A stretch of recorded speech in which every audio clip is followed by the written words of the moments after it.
it, how you like it. So I'm here to review the last review of this year. Now this is special for holidays. I'm going to review one of the most spoken done in this year, 2025, Weapons. The same director of Barbarian movie. It has Julie Garner as a class teacher and a famous hero. 17 children leave their homes at 2:17 a.m. except the little boy Alex in a small town, and the parents blame the teacher. Justine, played by Julie Garner, who did her life, she gets all the blame as the police investigates this unusual fact. The movie has several plots involving different characters' point of views about what happened after the kids disappeared. The teacher, Justine, one of the kids' father, the police officer, Paul, the homeless guy, James, the school principal, Marcus, and lastly, the survivor boy, Alex. Initially, it's so boring. Justine is blamed, she's bullied, guilt by her whole town. She wants to visit Alex, but is prohibited by the school principal, Marcus, because the boy is so traumatized.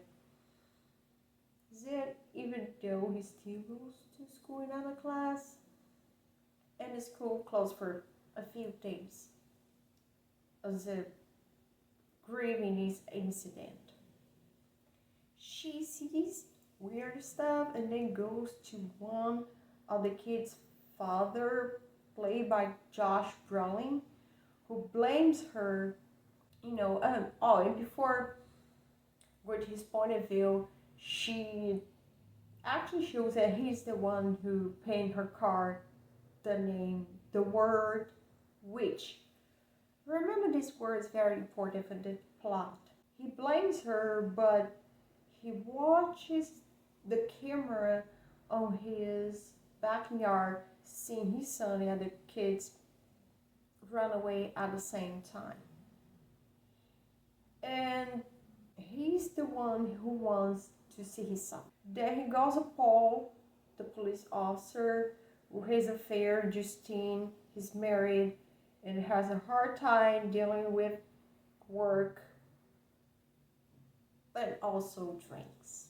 Well, the main piece of this movie, it's witchcraft.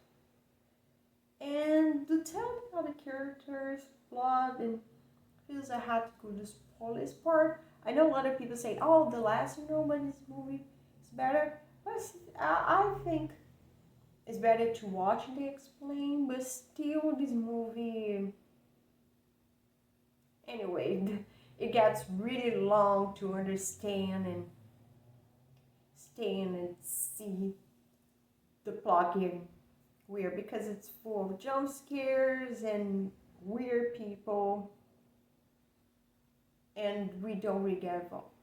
But anyway, you haven't watched this film no more, they will watch, she come back, but still you're alerted, and there goes spoilers aboard. Then it goes to James, a homeless guy with drugs addiction. The funniest character in this movie who gets so much trouble, especially with the cop, Paul. And this officer is paranoid about needles because he doesn't want to get any blood disease. But he's the one who manages to invade Alex's house to steal stuff. But he sees the board's parents weird, looking, act like zombies, and then comes further in the house and see the kids in the basement. He runs away scared, but he's interested about the $50,000 reward, and he goes in the station, but is told to stay away, cop, and then he tells the cop, telling him where he found the kids, and they're they're sat inside the car, and the cop drives him into the Alex house. There, he's waiting inside the car for hours and hours because the cop gets inside the house. And after hours of waiting, he comes back and attacks the poor guy. And I'll go next to the next character plot. We get the point of view of the school principal Marcus, that he's visited by Alex's relative Gladys, a very weird, colorful old lady that reminds me of cold Joe Waters movies from the 70s.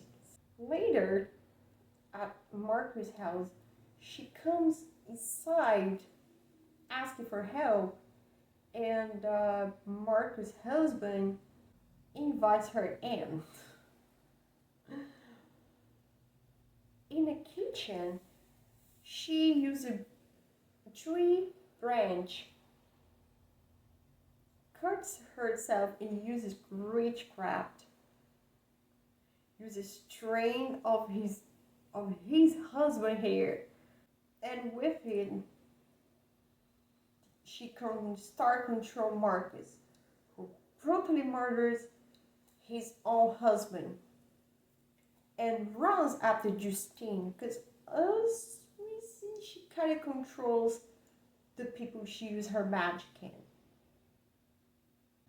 Justine, she's saved by kid's dad because they were having a discussion in the gas station. But they have a kind of fight, despair.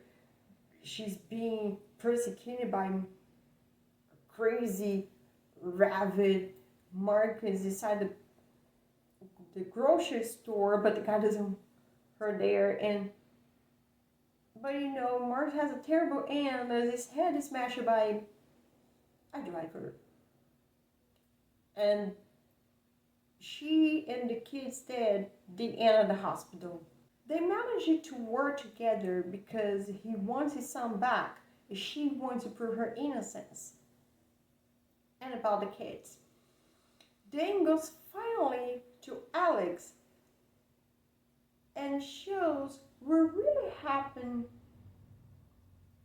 before the beginning of the incident. Gladys gets Alex home because she's his mom relative, but she makes both his parents zombie hostages.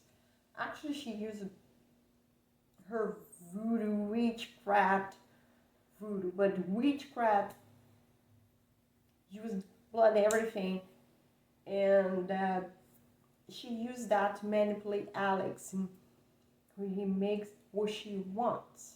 And I'm very impressed by Alex because he's a very intelligent boy. He's one of the best characters, in my opinion.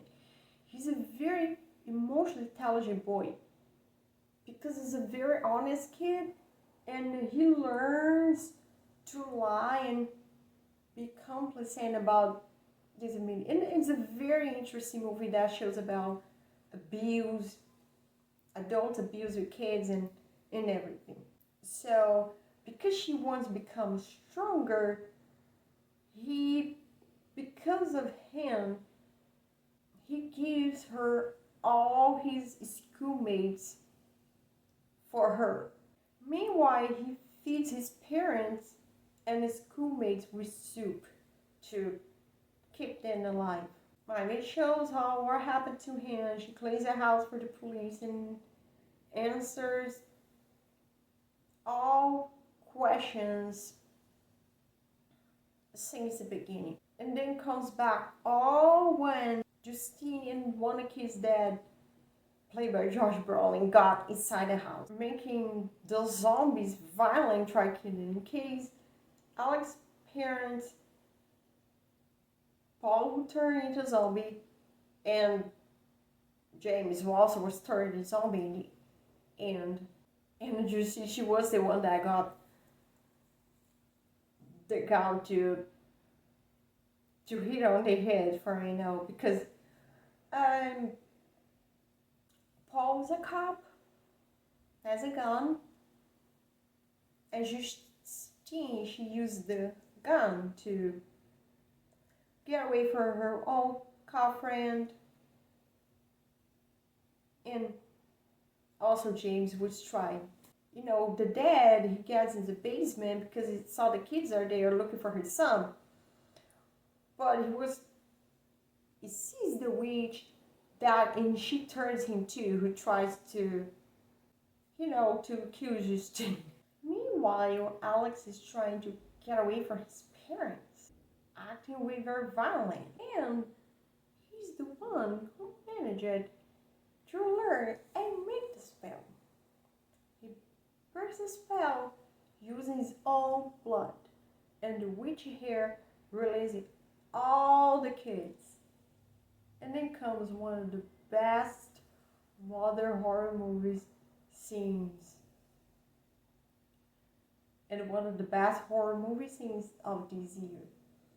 The kids all go running after the witch, a very long and dark, hilarious way.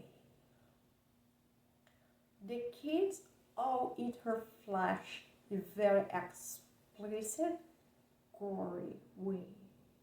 One of the most satisfying scenes, had to say for sure. In the end, Alice gets his parents back. Justine sees them happy and goes away, and the dad is released from the spell and renewed his son Matthew, taking his back home.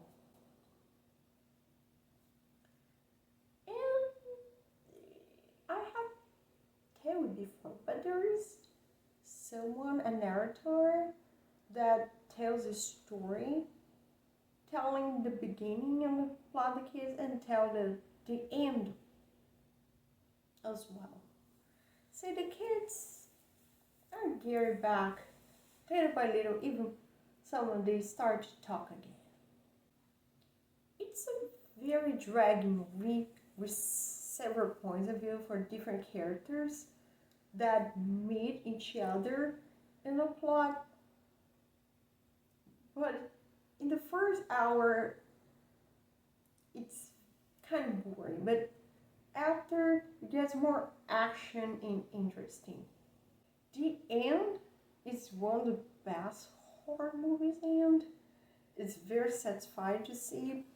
And the movie has some kind of human scenes that doesn't really get in the plot. Because the movie's not really horror, it's more thriller, but it has some kind of drama that I think it was unnecessary, but it's okay. But I wouldn't watch it again because I get so bored. But the villain and the main resolution with the kids was very good. I give it a 7 at best. So, how do you like this movie? Do you enjoy weapons?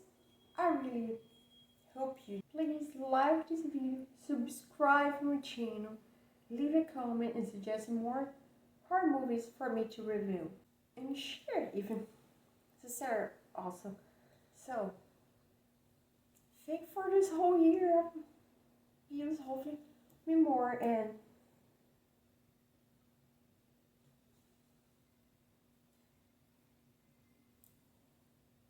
until the next time.